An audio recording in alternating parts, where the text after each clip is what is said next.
school in the fall, and she's helping him move in, so she gets to enjoy the hot weather, moving furniture in and out of a 26-foot U-Haul truck. I think I'd rather be here. And Lance is not going to be here either, so I'm covering a lot of people's jobs, so bear with me. I wasn't going to say this, but I'm going to anyway.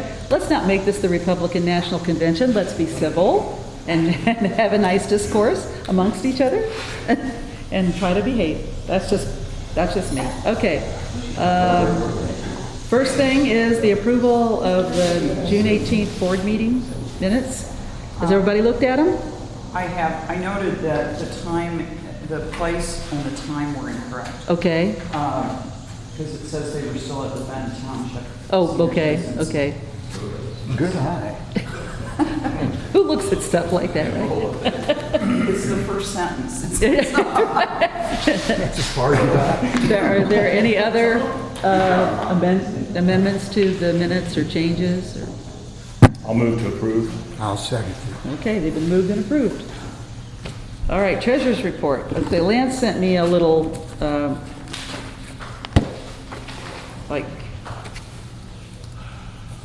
little letter I could read on his behalf that says, I will not be back tomorrow in time for make the 10 a.m. board meeting. 2017 budget. Currently, no changes have been presented on the current budget. However, we have recently become aware of some maintenance issues with the current dredging equipment. We are in the process of getting estimates for the repairs, which may result in changes to the line items that pertain to maintenance and repair. So that obviously down the line here. Current financials, and I'll go over those in a minute. As reflected in the financials, the LLC is in a strong position at the moment. Second dredging crew. As we are aware, we have been investigating the hiring of a second dredging crew. Although I'm supportive of the idea of a second crew long-term, I do feel that it is premature to hire one at the current time. This is his thoughts here. I don't know, should I wait and cover this under the dredging thing? Because this is like his thoughts on it. I would think so. Okay, all right, let's just wait on that. Okay, so under the financials, let me go to those. We have total assets at this time of $1,207,472.08, and liabilities, of course, which equal that. I'm not going to go into the detail that he does with how much we've spent this month. If you guys want me to, I would be glad to. But if not, I'm moving on. I'll move to approve the June 2016 financial. Do I have a second? I'll second. Thank you. All right, they've been moved and approved, and I forgot to say all aye on the minutes. You don't have to do that. But you Yes, may. but I did, and I screwed that up, so everybody in favor, say aye. Aye. See, this is what you get with a rookie. All right. Excuse me, I'd like to ask something. Yes. Could you not just give an overview of what the expenditures and income Yeah, was? yes, if you'd like me to. For the month, yes. Okay, all right, sure. I gotta find them. Okay, in June, we had $25,250 worth of watercraft permits. This is income. Launch fees of $35.91. Can you guys all hear me? I have a big voice. Okay, all right. Marina and club fees were $500.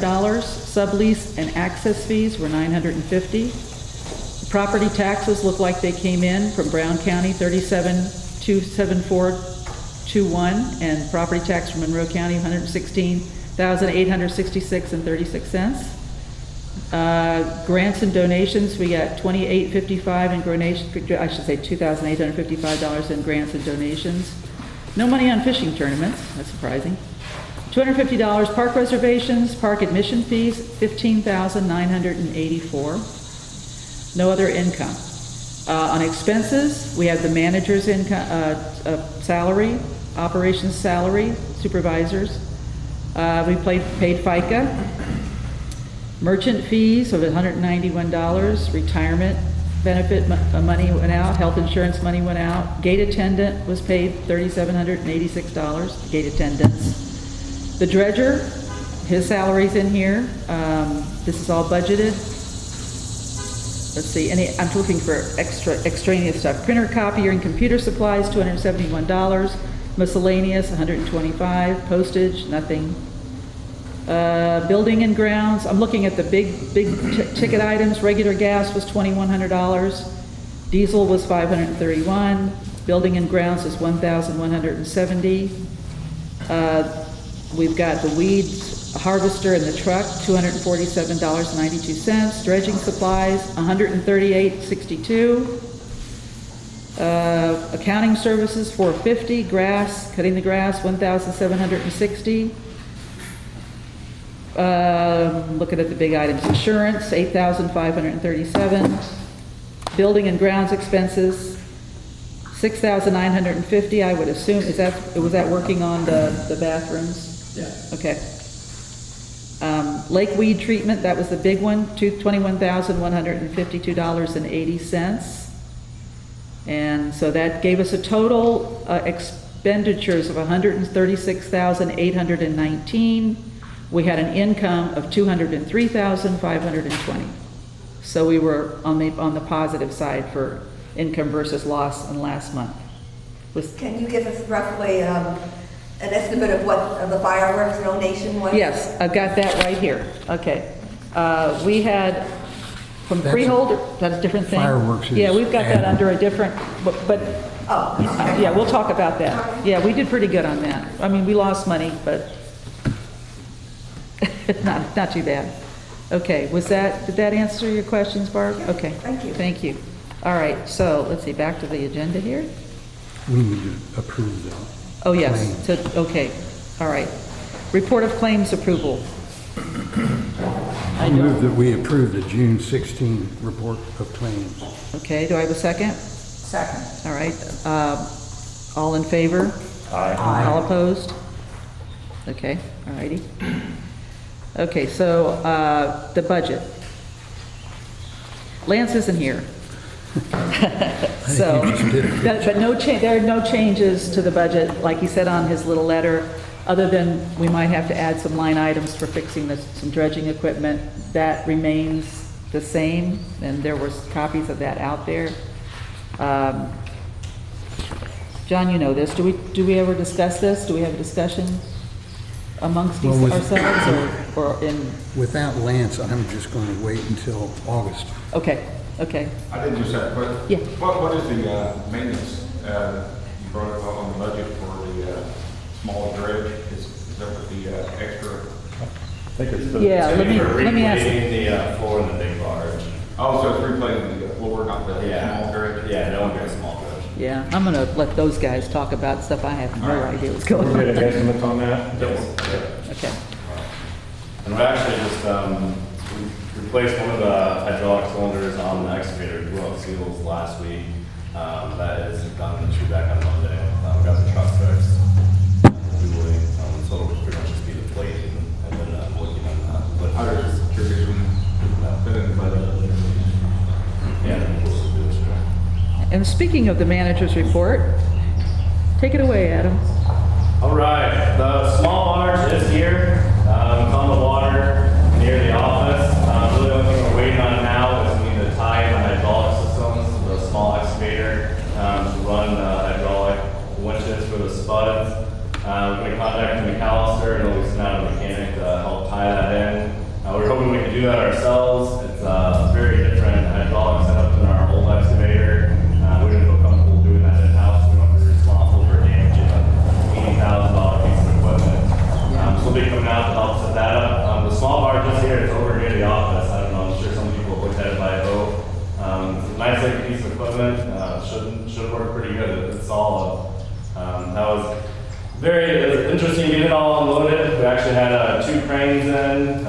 They trucked it in on flatbed trucks, the big Keishas, and they had 2 cranes and we unloaded it in a park. We created a ramp and we set the pieces on the ground and actually used our large excavator to push the pieces off into the water. We worked heavily, everything pinned together, and the rest of it is set up. We have a bunch of pictures online on our Facebook page. Everybody has Facebook. And we'll also be sending some of those out of the process. It was a pretty cool operation, and I was surprised that it could lift each of those pieces about 35,000 to 40,000 pounds. It's been like 20 pretty interesting, a little nerve wracking having the cranes in here unloading all that. But it all went smooth. Barge operations update. We're at the Nidalon still. We've dug out 4,100 cubic yards so far this year. We are nearing the point. Running the docks, back out with some straight shots into the channel. So we're hoping to, pending good weather, should be able to knock it out here in a couple weeks. And be able to move on to the Chitwood channels. Summary of 4th of July fireworks.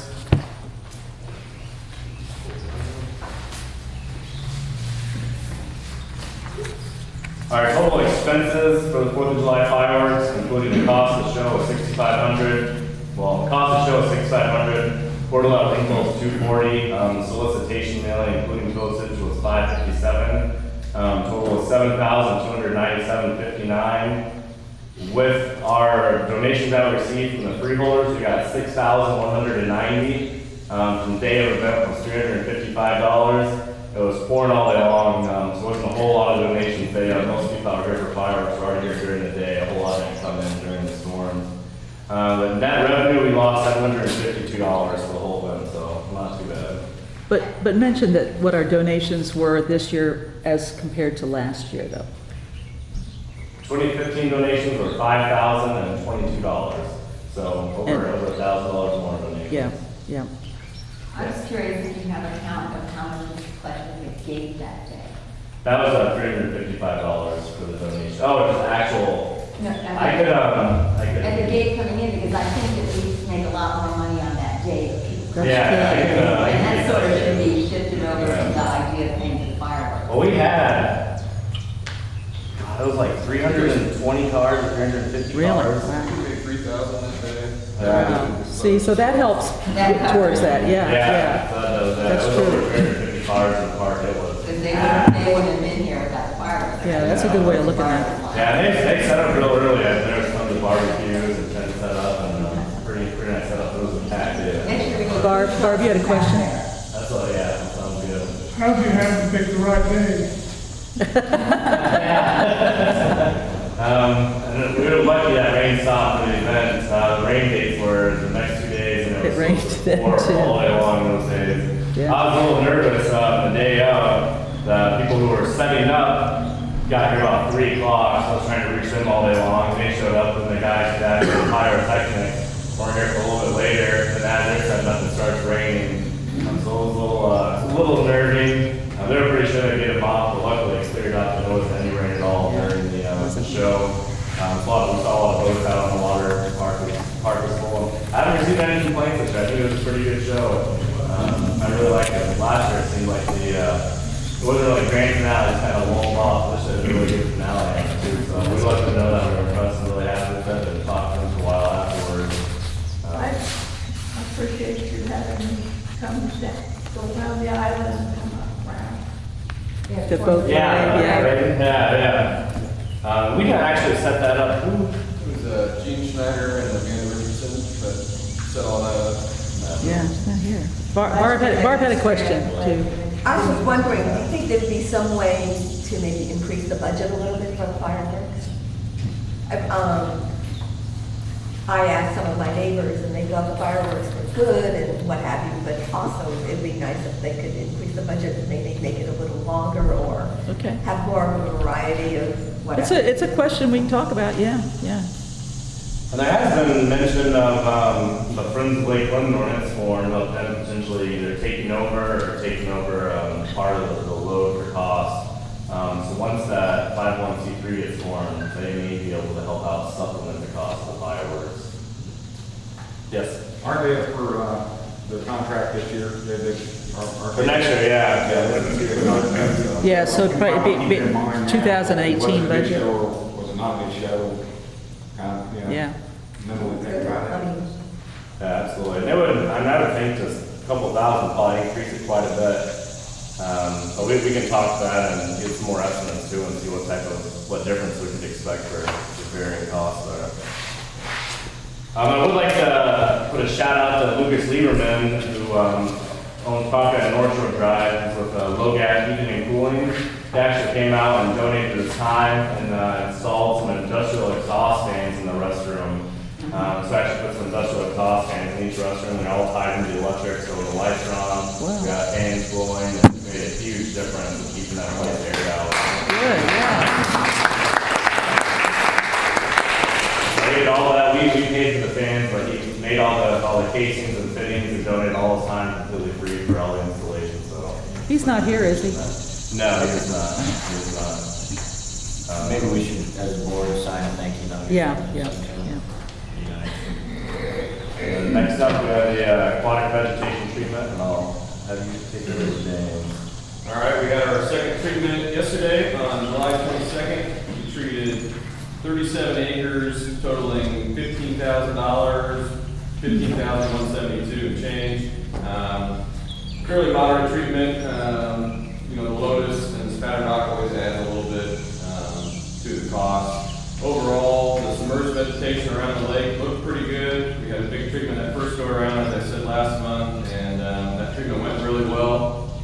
And a lot of the milfoil got knocked down. There were some areas that, you know, come up later, so we hit those areas, and we will be back on August 10th, 2.5 weeks from now, with a touch up on the lotus and spatter rock. If there's any other areas that need milfoil treatment or pond weed treatment, we'll hit those at that time. There's one notable one, there's the cove just east of the marina has some milfoil coming in, so that will be hit definitely in a couple weeks, and anything else that I see.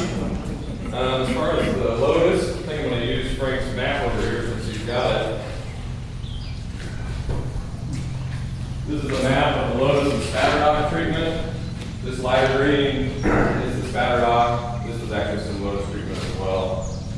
So this darker green is primarily lotus. Originally, a couple years ago, the maintenance line, you can kind of see here, from here to here. And last year we decided to move that line, got closer to the shore in an attempt to try and trap some of the sediment. And since the water depth is so shallow, there's really no recreational boating back there, so we thought it would benefit the lake. To reach a compromise for the homeowners and LTE, we kind of picked this blue line, which is a little bit in between, and we get a lot of the lotus right here. The map, it doesn't show on the map that it went to the shoreline, but it definitely did. I watched them spray it. So it got all treated up in here and back up. They were pretty far out, maybe even a little further than I wanted them to be. So I think if you wanted the lotus treated, you should be fairly pleased there. There was a couple patches out on the tip of Point Eidolon that were treated, and then we cleaned up some of the lotus that was encroaching back on the east side of Eidolon. And then, as always, we did a little bit right there by the Possum Trot Bridge so that it doesn't encroach into that field. Do you have any questions on the lotus treatment or the submerged treatment? Jill? I collected about 6 of those little signs, and I would like to encourage other people to collect them and turn them back in. They can be reused. They are a heap of bad plastic, and they're so durable and it's so easy to just change the date on them. So I collected 6 or 7 signs I'm going to bring down. I just want to say to anybody else, if you have those little signs stuck in your yard, to turn them into the office so they can be reused. See where mine is. Could you say real briefly the idea of treating the lotus? Does it actually kill the roots? Because we noticed, for example, a buoy in the East Bay, it's probably extended the lotus, I'm going to say 15 to 20 feet beyond that buoy from last year. Yeah, the treatment will kill the roots. It'll kill the roots. Yes. And then, okay. Yes, it will. So was this year worse than ever? I mean, to me, I've only been here 3 years, so I'm a newbie. Well, so to me, it looks like it's come out way far. I think because of the maintenance line last year, it probably started coming out faster. We treated later last year. Normally our treatments for lotus, I looked up, has been right in the last 2 weeks of July. And then last year, since we moved that line closer to shore, I think it just took longer for the lotus to reach that line, so we treated, later in August. So with that, the lotus will come back. It, came out further this year. No, but that shouldn't be alarmed that it came out so much so fast. No, that was to be expected. So, ultimately, once we treat it, we can kind of keep it at whatever line we want. It used to be on part. Okay. One time, You're telling me on the light green up there, they use the same spray on all of that where the light green is. Is that correct? Yeah, the light green is the same chemical used for the spatter dock and the Lotus. So the light green is, you got some spatter dock back there, but closer to your house. A lot of that is- So around that corner from Point Island to, let's say, Pam Duke and Jim Scrimengers, they sprayed that yesterday. Right. And this morning, you can tell that they sprayed it, it's already fell over and Oh, died. really? Oh, that's cool. Yeah. All right. Great. I've got all of my pictures, you've got them on your email, the so-called path to me from Scrimengers to me. You can't tell that they even pissed on it. Okay. Excuse my French, I'm gonna try to do this nicely, but you know, when I've got to drive my pontoon through Lotus that's taller than the boat, just to get back to my house, every year from July 1st on, is ridiculous. Is that the channel? I mean, is that a channel that you're going through? I'm gonna show you on the map. I'm gonna show you on the Yeah, map. show me on the map. That goes up also to what Pam's supposed to tell every board member. I challenge every one of you to either call me and come on my boat, and let me take you through that channel, or I dare you to bring your own boat through there and see why I'm so mad. Okay.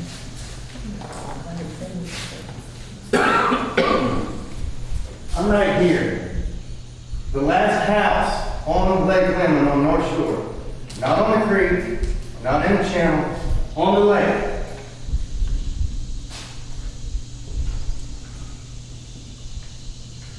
I can't get to any of this without driving through 4 foot of stuff.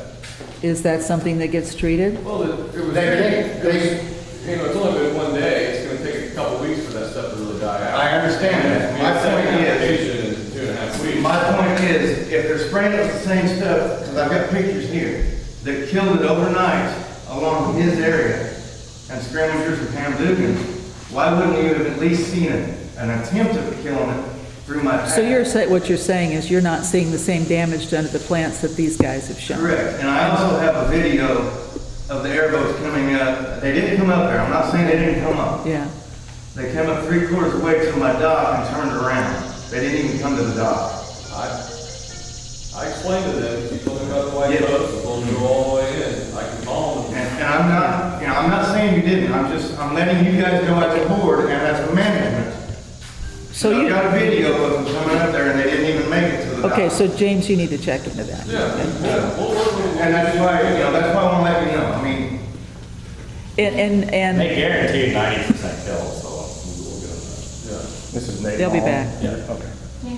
and without me saying it, you wouldn't know. Right. That's the only reason I'm discussing no, it right now. that's what you're here We were for. home and we saw the whole thing, and there's still lovely patches of live lotus. I understand that you say it takes a couple weeks, but there was an immediate effect for when they sprayed.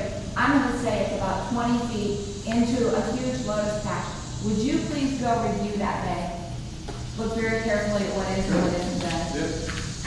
Yeah, we need to, I'll review, I always go out and check all the treatments, so if something, you know, was treated, and that, you know, it didn't die off, there was a little bit of rain, at the very end of our treatment, and, you know, the contact herbicide, so it really needs to stay on the pad. They were a little bit worried about that, so, I mean, if it doesn't die off, they're guaranteed 90% kill, it will be back. okay, and they're on the hook for that, we're not. Right. If they, okay, all right. And how much time usually needs to pass before full effect? A couple weeks, and then it's a 2-part treatment, so we'll be back August 10th, we'll hit it again, and then it should really, right after that Knock it treatment, back. it should really keep Hope, going. and hope for good weather? Yeah. You all know how much time I spend looking for eagles up there in that east end. And that's the worst 2 patches I've seen out farther from the regular rim in years. Okay. Also, I've told them 3 or 4 years ago, down at the end of Lakeview Hills, it's starting back in there and it's doubled back in there right now. Yeah, I didn't treat that because there's no homes there. It's inside the buoy line. It's good at fish habitat. I don't really think it's hurting anybody. So, I mean, you know, we spent almost $37,000 this year. I can't treat everything on the lake. Well, we're going to have to decide as a board whether, I know that's been your thing. I mean, if there's no homeowners there for the quality of the lake. But it's traveling east. you know, there's a money thing versus, I agree with that. yeah, Makes sense. It's traveling east. One right here. Nobody there. yeah, I know. I'm not worried about your trip. Treated up there, does that also kill the milfoil that's up in there also? No. But That's- we treated with aquafol pretty much the majority of the Chitwood addition as well. Yeah, there was, Because there is some large amounts of milfoil mixed in all this stuff, and you know as well as I do, we can say that there's no homes and not voting right now, but if you leave those weeds there, you said yourself, it knocks the sediment down. We're going to lose that part of the lake eventually by it knocking that sediment down, and then it's going to be trees like we have across Blue Africa. yeah, So are we willing to let that part of the lake die is the question. Yeah, there's no boat's gonna go there, there may only be a foot of water, it's good for fish, but eventually it is It's going to gonna be be- land. yeah, yeah. Would you agree with that?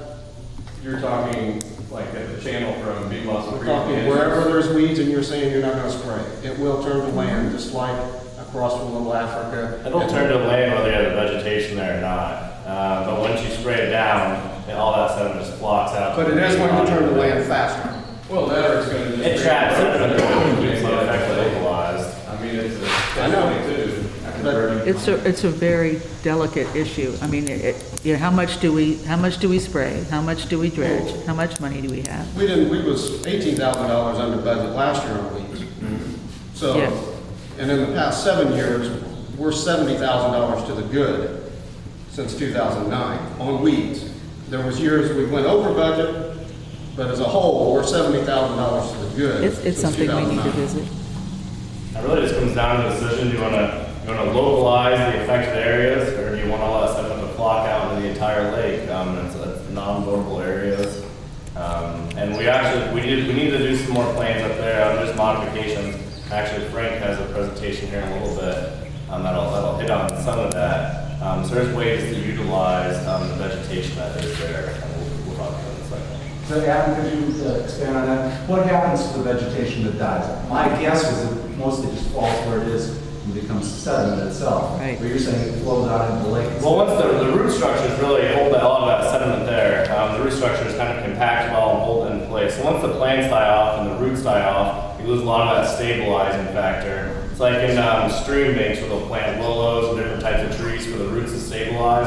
It's the same dynamics. And so once you kill it off, that sediment's a lot easier to kind of break up and just block out into the rest of the lake.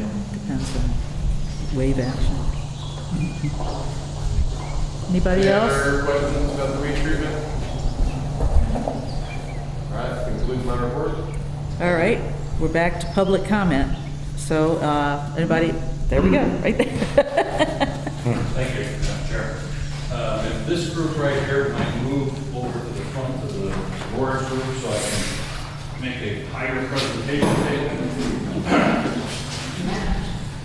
Folks, my name is Frank O'Brien. My wife and I and Julia live on South Shore, right at the zigzag. We're on the far east end where the zigzag is. We're right in the middle of the zigzag. Couple different things. First, a couple weeks ago, I sent to our district chairman, number 7, Mike Blackwell, this photograph. I took this photograph last week of June, for the purpose of getting my boat insured. So as you see there in the distance, there's no lotus vegetation field. I'm new to lake life, only been here a year, but I'm an engineer, so I know how to research, I know how to solve problems. So I got information from Mike, I've done research on my own. And in a positive way, Mike forwarded that information to Pam. 2 weeks ago, I seen Pam and James out on the lake boat touring the area and gave me some information along the way in conversations. So I am very complimentary to the board of being reactive to my questions and comments and appears to try to do the job on behalf of all of our lake owners here. Ironically, 2 weeks ago, I spent time in Nashville, Tennessee area, and I ended up working for a week with a gentleman who used to work for the Army Corps of Engineers. Now, his expertise was not sediment and vegetation. His expertise was wells, pumping, water purification, water distribution. but he worked within an engineering team where others had knowledge and expertise, responsibilities of sediment management and vegetation. So we had lots of conversations over the course of the week, and I learned a lot about creating vegetation fields, as this group is talking about, and the positive impacts of that, and the requirements for management plans and efforts in order for all of that to be successful. That's where we're dropping the ball, folks.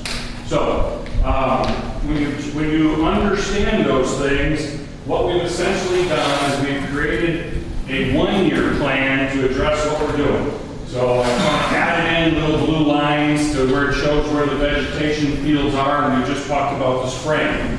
And in my knowledge to this point, based upon my friend's recommendations, I support the fact that we have vegetation fields. It is the long-term benefit of how we're going to manage the sediment that's going to flow into this lake. Mother Nature spent 1 million years creating the Grand Canyon. Mother Nature, over 100 years, will fill this lake back in again. We can plateau that and manage that, just like the Army Corps of Engineers does, to protect the waterways and to protect the hydroelectric dams. But we have to spend time and effort to do that. So first, we create these vegetation fields. And again, I support that personally. Second, we have to have a means to where we protect the waterways, as this gentleman, he just moved wherever he went. There he is. So we need to protect these waterways that I've drawn in scribbled black lines, so that we have clear waterways to get out and utilize the lake. I support that as a plan. We move forward into that. We need to go through, okay. Next, we need to go through and address how we're going to deal with the vegetation plans. What my friend educated me is our vegetation fields, while they may serve the initial purpose for the year, they are short-lived.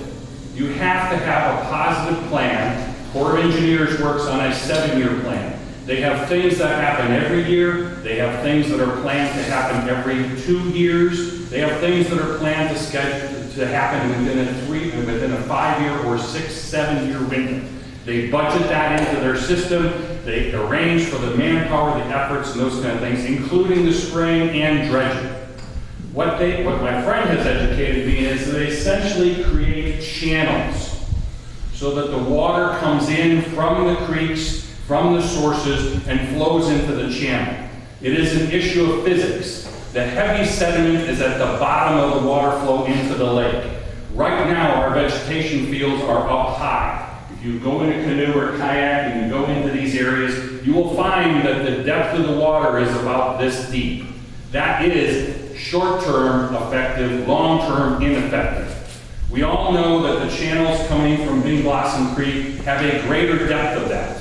Some cases 6 feet, 8 feet, 10 feet, 12 feet in depth. The heavy sediment is at the bottom as it flows. We're losing the ability to catch that heavy sediment. It is ending up in the lake.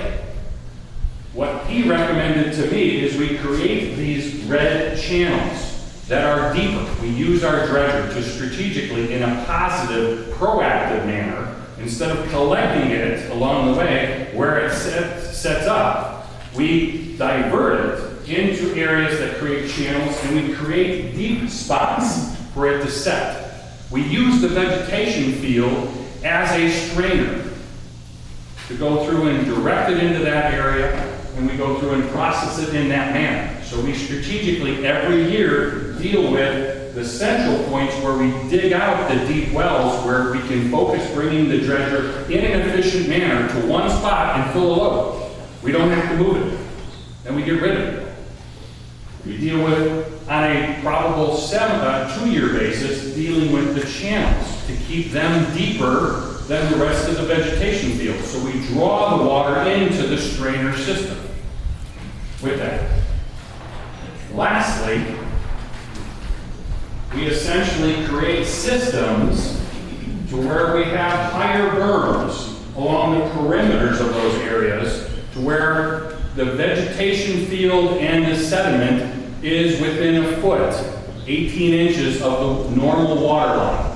Under normal rainwater conditions of heavy rainwater flows, what my friend has told me, the water flows over that in heavy flow conditions. and normally just flows slowly over that in normal flow conditions. But it helps contain the strainer activity of that and creates the demising line that we manage the vegetation field, we manage the spraying over the long term. So in summary, well, lastly, we also create diversion berms within our lake, not external to the lake, because then we got to get outside agency approvals to manage where the water goes if it's not coming into the lake. But he tells me we can control where the water goes within our lake. We can create diversion berms that help push the water, essentially more areas where we've allowed the sediment or dumped the sediment, to focus and channel the water into our channels, into our strainer system of the vegetation fields. So he tells me one of the pieces is we have to manage this, we have to deal with the depths, we have to create the channels, and we got to deal with the depth of the vegetation. He tells me that based upon our longitude and latitude, he's from Nashville, Tennessee area, working with the Corps of Engineers. No, he works for a different agency. But within the Corps of Engineers, they have a different group of vegetation than we have. We have to research that and find out what is the optimum depth. We don't want the vegetation fields to be too deep, because then the vegetation can't grow up to the surface. But we don't want them to be too shallow either. We want them to be at the optimum depth to act as a strainer. So with this, I have 3 recommendations to the board. First recommendation, work aggressively on whatever our plan is for 2016. Get the dredging done, get the vegetation spraying done, keep going on what we have and spend the money that we have budgeted and the efforts that we have planned for this year.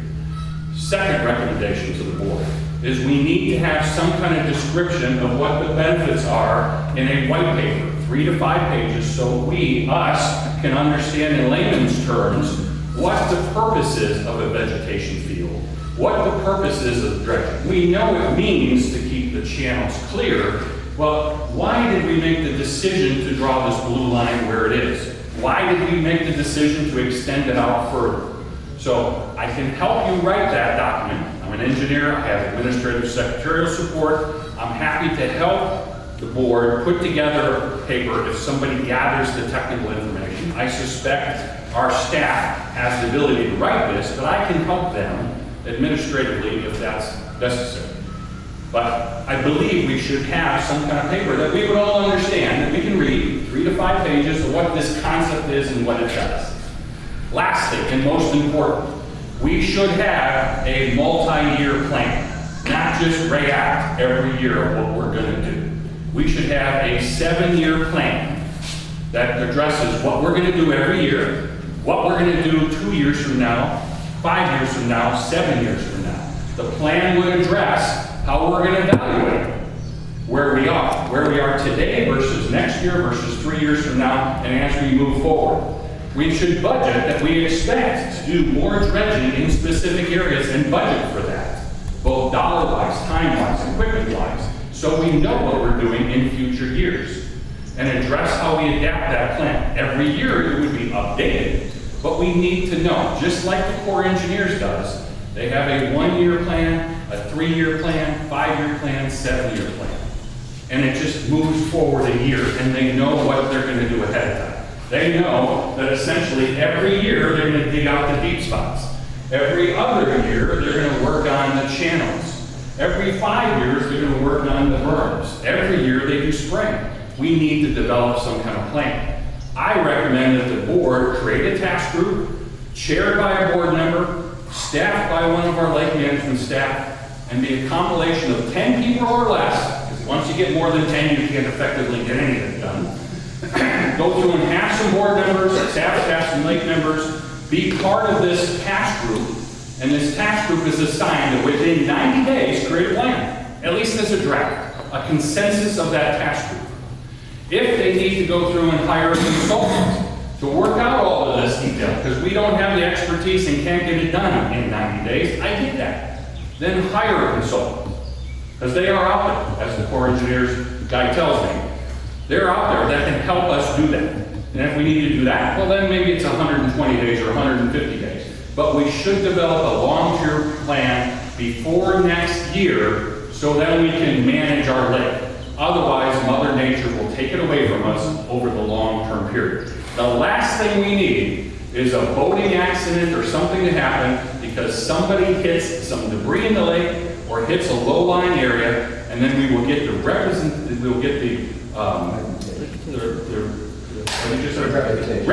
that's the word. I'm talking too fast, so my brain can't catch up. The reputation of being a bad lake. We will lose people coming to us, and overall, our property values will go down. The last thing we need is a multi-$100,000 home value be cut in half because we got a bad lake. Because we're too shallow. People will not want to come to us, people will not want to buy our properties when they come for sale, or not want to improve our properties when they buy a property. So those are my recommendations, my personal recommendations, and I would support the board in doing any of those things in a positive manner we can go. I turn it back over to you.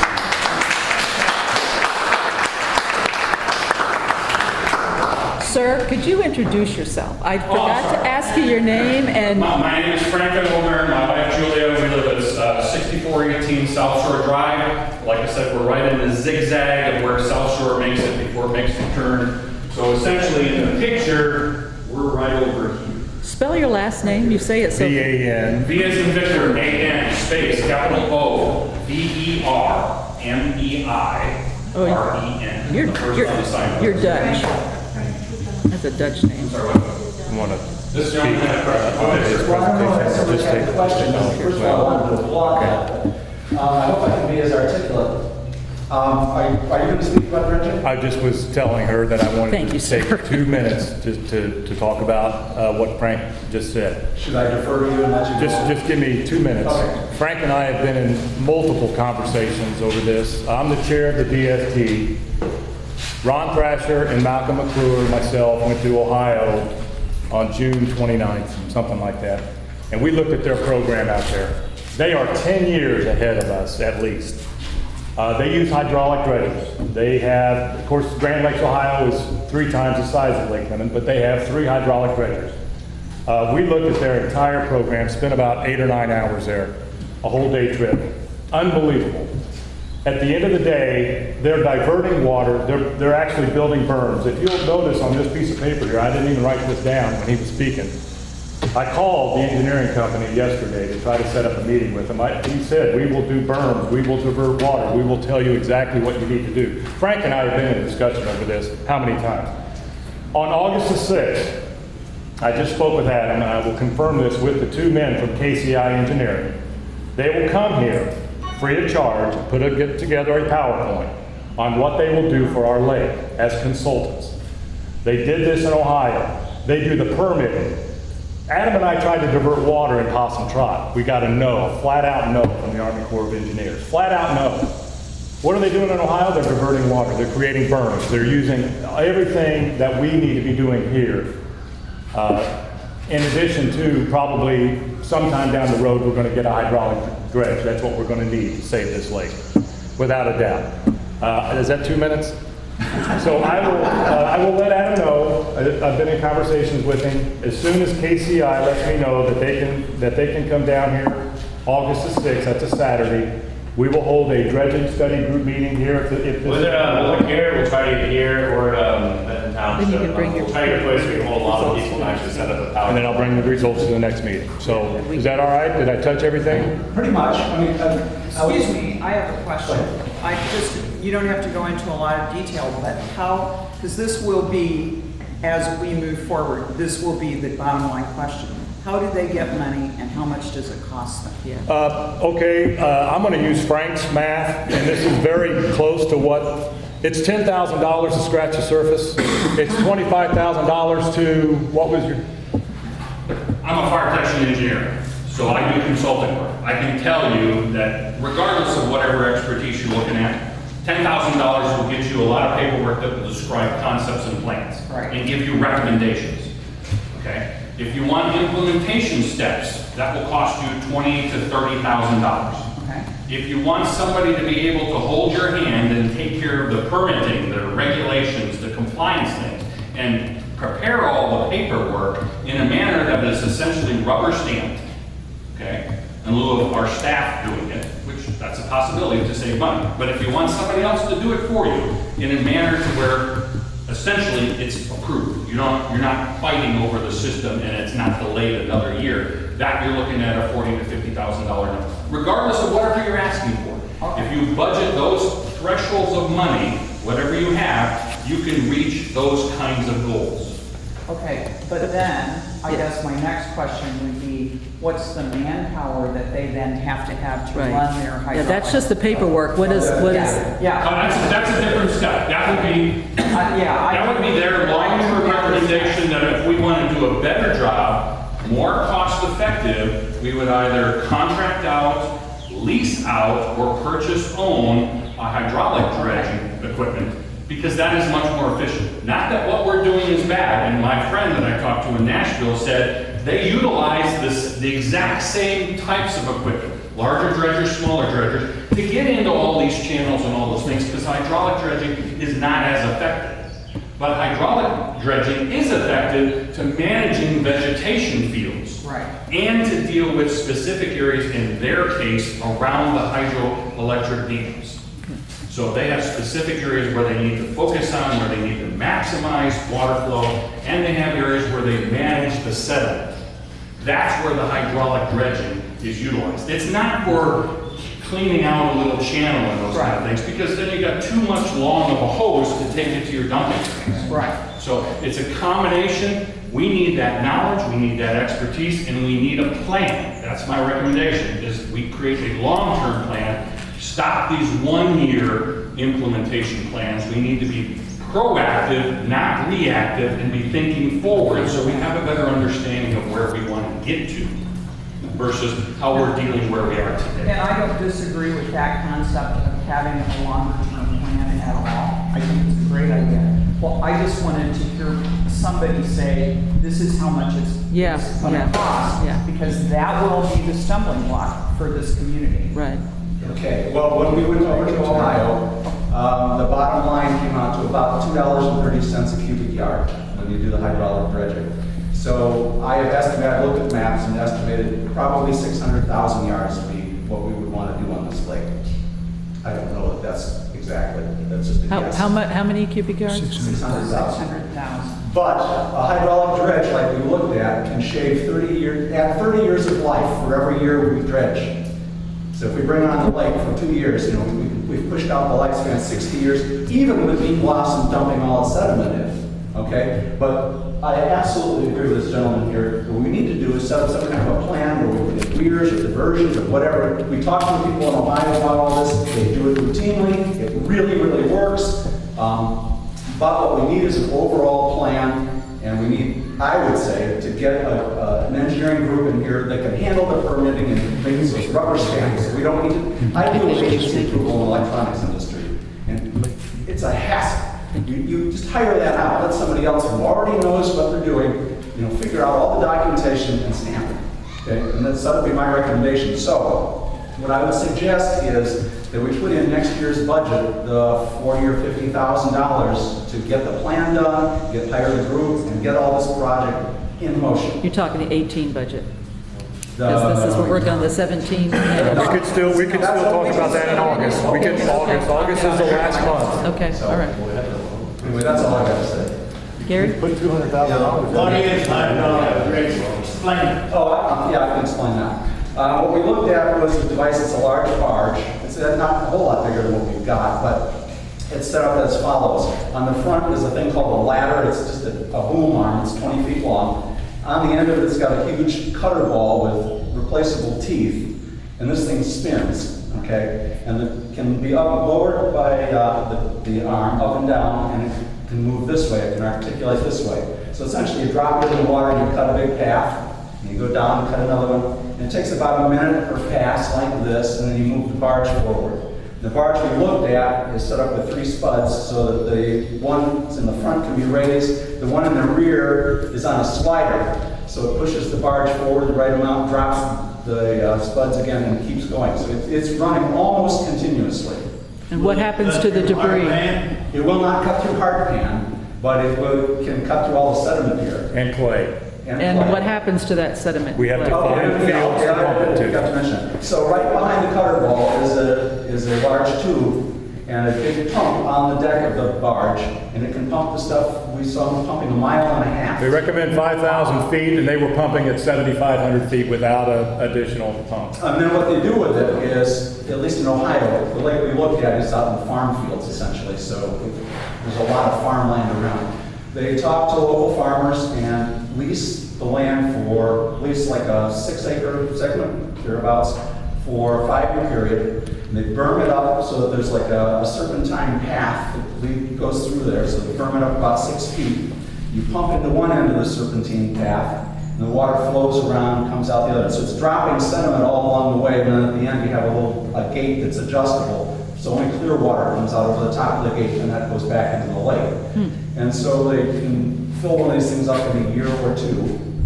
And at the end of that, they've already agreed with the farmer that they will then, first you cut wheat holes in this thing so it'll let all that excess water out over the next year.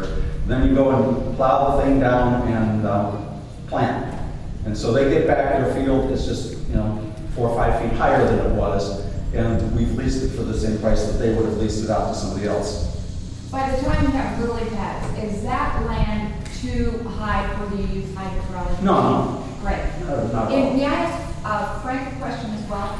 You're calling, for example, those massive quantities of lily pads, you're referring to that as a vegetation field, is that correct? Yes, he refers to, my friend referred to them as vegetation fields. Okay. Because based upon our locality, we have different kinds of vegetation than they do in central Do I Tennessee. understand you correctly that the vegetation field becomes a necessary part of this whole scheme? Absolutely. It is the strainer. You would have vegetation field surrounding these areas with water channels that are cut through it, where we are essentially channeling the water that comes off of Bean Blossom Creek or other tributaries that come into the lake, and then it uses the vegetation field to slow down the water flow, allow the sediment to fall into the channel and the deep well pits that we have, and then we manage those channels in the pits instead of being reactive and digging it out from all the rest of the waterways. So even if you decrease the size of the vegetation field, because right now, for example, in East Bay, anybody who's looked from the road that goes down Idalong, it's massive. We've been here 2 years, and we have seen an expansion. It's a vast sea of vegetation. Even if you decrease those, what happens to those land masses over a period of time? Do they remain lily pads, or does vegetation, shrubs and trees start growing up? As part of the 5, 6, 7-year plan, you go back in with dredging or hydraulic dredging to make that optimum layer of the vegetation field. As I said, my friend, his comments to me was 2 things. One was, because we're already shallow, we're not getting the effect of the water flowing into the vegetation fields. That's number 1. 2, as we get too shallow, then we don't get enough strainer activity to slow down the water as it's blowing through and be able to collect the sediment. So right now, we're only in a short term to where it's going to be effective in this case, for this purpose of discussion, in these 2 areas to be a long-term vegetation field. We need to plan to excavate them to a proper depth to where the vegetation can still grow up to the surface, but we can maximize the flow through it in channels, and then it acts as a strainer before it gets to the berms. Got it. One very quick question. Do they recommend at points of entry, for example, all these streams that feed the lake, that you also basin that out? Is that helpful? Yes. You're talking about channels. What he says is based upon the flows, Mother Nature normally makes its own channel. You may not like where it is, so they use their hydraulic dredging to make the path where they want it. And then they use their dredging equipment with, like we have, to clean out the very specific areas where they want to go and to dig the deep wells. So, but they do a combination of all kinds of things, but they're the government, so they have a lot more resources than we do. Gary, for the love of God, go ahead and ask your question. Well, first of all, I want to say I think this is probably really nice, and it points out why you shouldn't have the meeting on Wednesday night. It ought to be Saturday morning every time, so people can learn that it's here and come. Having it on Wednesday night is pathetic time, okay? That's just my opinion. No, I agree. It's hard for people to get And that here. needs to stop. If you want involvement, you have to make time when people are available. Right. Many people on the lake live in Indianapolis. They're not gonna drive down here after work and all that No. to go to a 6 o'clock meeting. Okay. Number two, thank you for your work. I think that shows that there's a lot of people concerned. I think if you eventually implemented that plan and it got working, it solved a lot of the political issues on the lake. Yes, it would. Okay? Because you have a plan where people know, I'm on the dredging list next year, they're gonna get my channel, put some kind of information in it so we can have a little bit of peace. I think that's a good start. My recommendation would be, all of this stuff costs a lot of money, okay? Not only do you need a committee to figure this out and a plan for that, but if you don't figure out how to raise a lot more money equally from everybody on the lake, you're not going to get any of that done. Because you aren't going to get volunteers to go out there and do all that work for nothing. It costs a lot of dough. I figured out one time you need $500,000 a year to dredge this lake for a while. How many years? Don't know, because you don't know what the flows are. But I thought the minimum expectation was $500,000 a year for a while. If you divide it out between every landowner on, it's either you're going to lose your property values, or you're going to spend a little investment money on your property to make it increase in value, not decrease in value. And so I think you need another committee to find serious, equal ways to raise funds for the lake. Well, we have a 501c3, Friends of Lake Lemon, that's getting ready to be developed. That money cannot be used for dredging, but it can be used for other implementation. You need implementation. You need implementation as a form of tax that, or some sort of land assessment that you have the right to require people to pay, not some volunteer mechanism. Volunteer mechanisms, I've been involved in many of them. Good luck.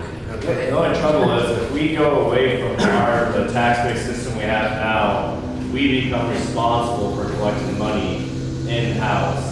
So the tax system that we use now, where it's based off the home values, that automatically comes from the county assessor's office, and they pay that and pay their tax. If we go into another standard across everybody else, and we become responsible for that. Well, the thing of it is, though, what's your choice?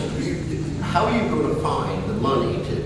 Okay, you want to put in another $50,000 next year, but now you're going to have lots of other tens of thousands of additional dollars for dredging equipment. You just spent $250,000 on the budget. It's all great. I'm not against any of it. I just think the most important thing, if not the most important thing, is figuring out how you're going to pay for it before you spend the money. Okay? It doesn't do any good to talk about this if you don't have the capital to implement your plan. So what? You have to be responsible for it. Sooner or later, first thing I do is I go to the city and say, why don't you give up ownership of this thing? What good is it do the city of Bloomington to own all this stuff out here, but they don't have anything to do with it? They ought to give it up. As a matter of fact, politically, it might be a smart thing for them to do. Get them out of the business entirely. I mean, I don't know if they do it or not, but you have to have a plan. Otherwise, you're spending your money. You got to have the money. It comes down to that. You have to have a plan. Find some way to get the capital, even if it's over a period of years. Then you can match your revenue base to your plan of solving and saving the money.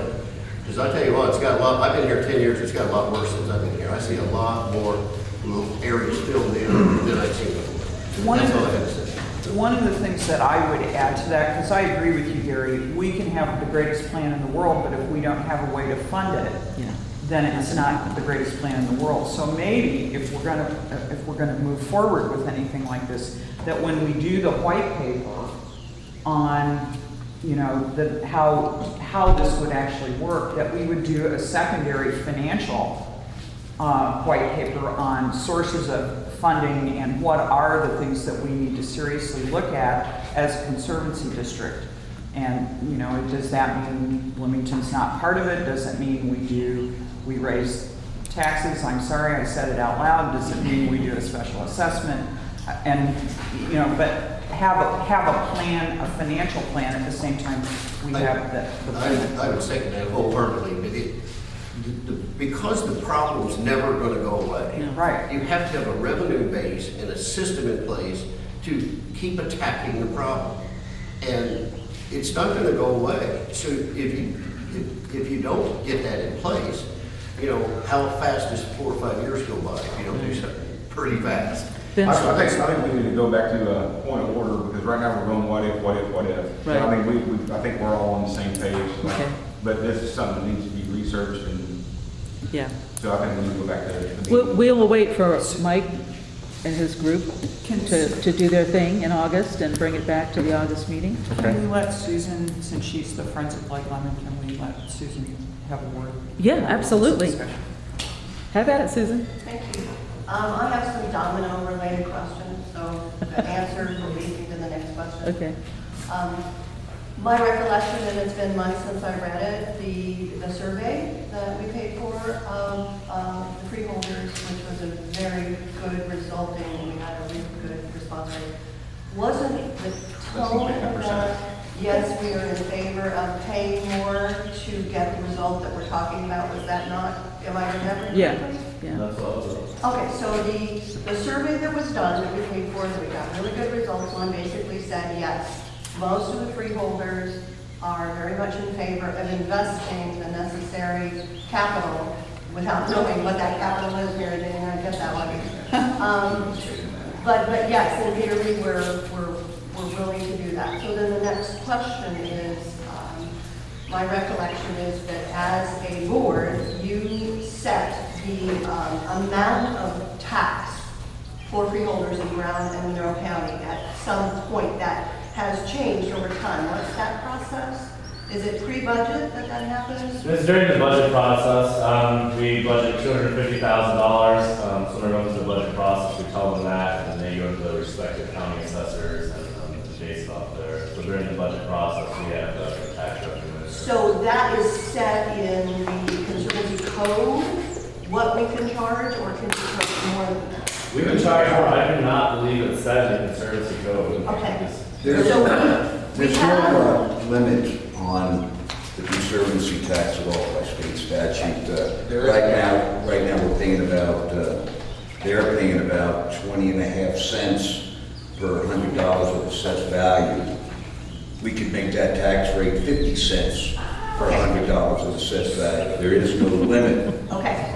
So theoretically, for next year's budget, if everyone was in agreement and there was an understanding and there was paperwork underlying that and accountability of process in place, the next year's budget could up the amount that we have to pay, and we have no choice to pay, which eliminates the problem of voluntary contributions. And am I missing something? We would have to notify the public. I think it's a 30-day notice. It's a process we have to Right. follow, and our freeholders have already said they'll be in favor, and I'm 100% with Mary Jane, is don't you dare ask me to pay a penny until I see the paperwork and the budget monies in the projection, because I'm a smart person, everybody in here is intelligent. And we need to, for ourselves, have a buy-in that this is going to work, and that the long-range planning is what I think this board has been trying to get to for the past 5 years, and I applaud everyone who's spoken here today. So if I missed anything, it sounds to me like it's a process that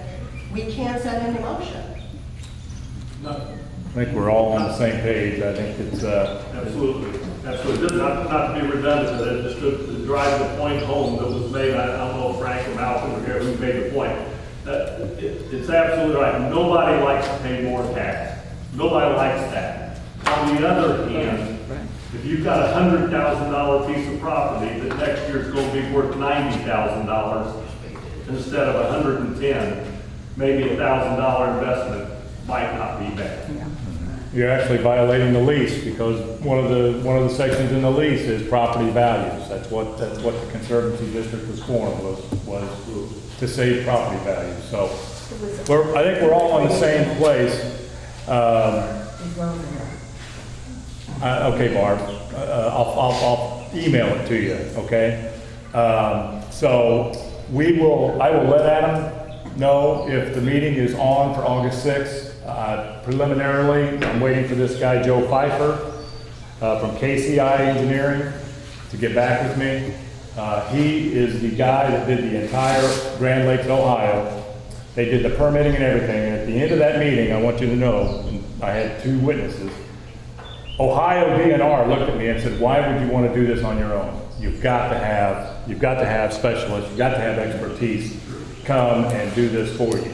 Ohio DNR wouldn't even have done it themselves. They had this company come and do it. So We're not equipped to do I think we're all on the same page to save the lake. We're working on it. So Frank, you were going to say something?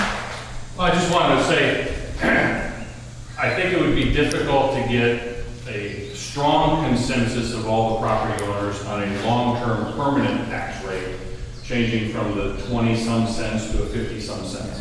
It would be easier to sell if you had a long-term plan with long-term budgeted costs and say, here's a 5-year assessment of a few $100s extra.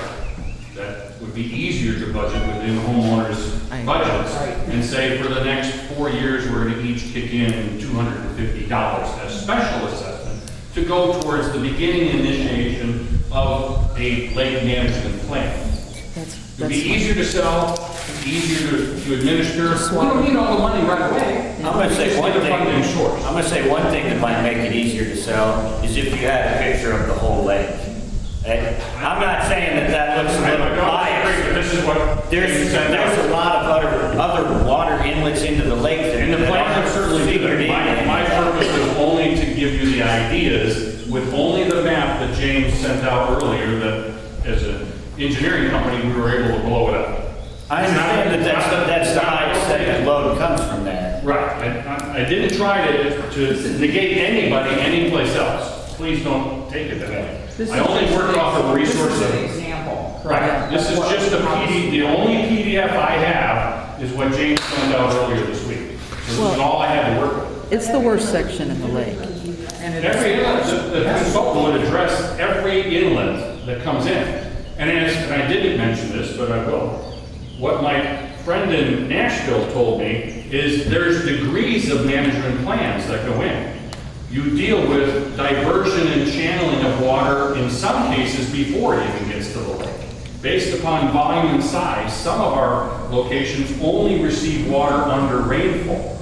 Some receive water on a constant flow. You obviously put the most emphasis on Bean Blossom Creek because that's where most of it comes in. But there is, I'll say, 5 levels of effort that the plan needs to address and addresses the top ones at level 1 and the lowest ones at level 5. And of the 3 dozen or 2 dozen water inlets that bring sediment in, each one would have its own group of plans. So this was only to express my ideas with only the graphics that I had that I got within the last week. So it's not to be your plan. So not to negate anybody else, just to express what I learned to everybody else in this room. So the board that we've got today, we're going to be discussing this in August when we get hope to get Mike's report. Is everybody in agreement with that? Yeah. Yes. All right. We don't need to vote on that. Nope. We'll send out an email, the location and times and everything for the meeting with KCI to make it out. I motion to adjourn the meeting. Wait, we got one more question. A couple of things. First of all, that is really, I feel, a good plan. But next week, to the budget. I noticed that the total expenditure budget for this year is $620,000. Let's just use round figures. In 2016, it was $720,000. In 2015, this is why I'm asking, $691,000. Why the decrease? I would think it would at least be the same to 2015. That's because the loan proceeds. Yeah, the dredging loan. And then, the loan proceeds. The dredging loan. We had the loan prepayment before. The 691? Yeah, and the equipment's been bought this year for the small dredger. Well, you know, we had more. if you want to adjust the budget to maybe install the first portion of this plan, why not have it back up to 691? Basically, Well, even 50,000, I would only make it 670. It wouldn't even be 691. But we haven't yet decided what we're going to do. Right. I think we still have time to do something And I really, like that. Should we I decide really need before- Lance to deal with this. I'm not. Yeah. I'm sorry?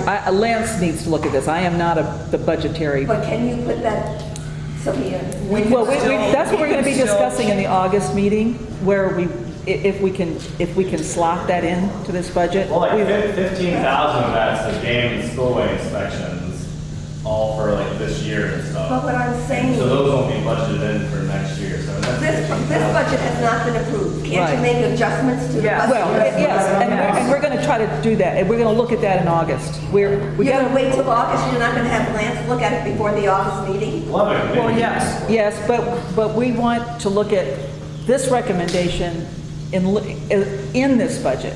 And we need to have some data, so we know what we were looking at to put into this budget, if that's what we were gonna do. But we can do that in August. We can talk about that in August. I know, we can't talk, I'm not talking about it today. I don't have the figures. Lance is the money guy. What I'm saying is, even if you were to add $50,000 to our present budget to do the first phase of this study, it would only bring the total budget expenditures up to $670,000, whereas in 2015 it was $6,000. Oh, I agree, but we don't really know what the expenditure is going to be. So we don't know what it's going to be. We got to figure that out before we can add it to the budget. I thought he just said the first part. Those are round figures. He's just saying he guarantee it's going to be a minimum of $10,000, it's going to be a minimum of $30,000, it's going to be a minimum of $50,000. So we don't really know the nuts and bolts of this, right, Frank? Correct.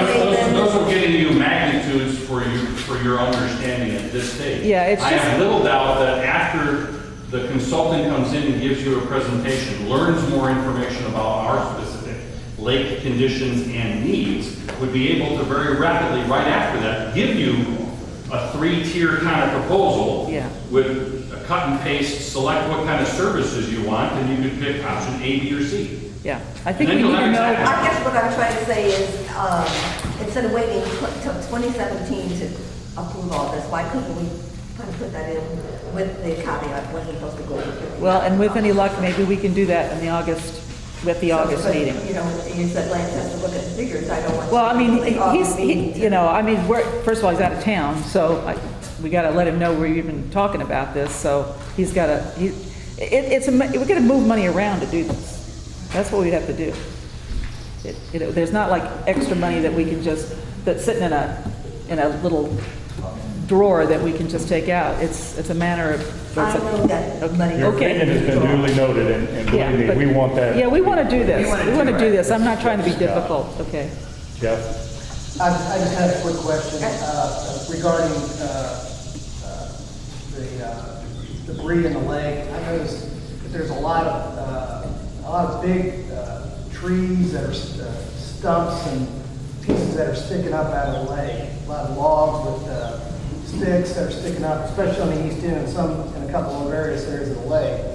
I just didn't know, do we have a plan to get those out? I'm really afraid that a jet skier that doesn't know the lake, it's in the dead middle of the lake, they're not marked. You can see the ends popping up constantly. I mean, I know where they're at. I've been on this lake for 20 years. I'm not just talking about the east end either. I've seen some over on this other end over in here too, so.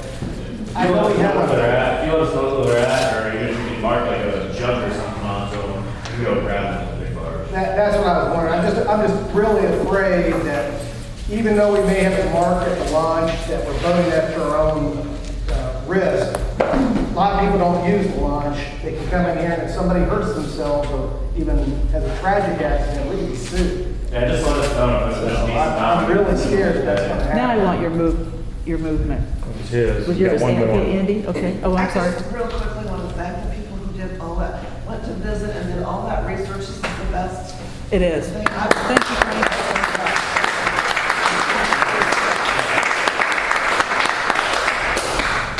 I do want, before we adjourn, I do want to put one more thought. Before we spend money fixing the large barge, if we find that the small barge is doing what we want it to do, and yet again, we've got to find out if that's going to do what we want it to do. Maybe we won't put that expense into the large barge. We may sell it. We may keep the push boat, sell the large barge in the large excavator, and do everything with the small, if we know that it's going to do what we want it to do. That's just my recommendation. I think a lot of the maintenance we're looking at isn't on the large barge. It's the. I thought he said it was the. That they're doing this year. Well, no, the deck plating on the large barge. Okay. But some of the other expenses, the dump truck, the dozer. I'm not talking about those, just the Yeah, large. those are He some of said the we're other gonna get estimates on fixing the plating on the large barge. And if, when those numbers come in, I think the board needs to evaluate whether or not we want to spend that money on it, if the small barge is doing what we want it to do. I think that's correct, but we don't know that yet. It's just a recommendation. you just bring it up. We're not there yet. That's what I wanted you to say. I'll make a motion to adjourn. Second. Well, if that's it, the next meeting. You gotta vote on that. Oh, we will. Thank you, Andy. Try to, all those in favor of leaving today, please say aye. The next meeting is August 20th. Well, Yeah, half a dozen people that I know would like to be a part of that.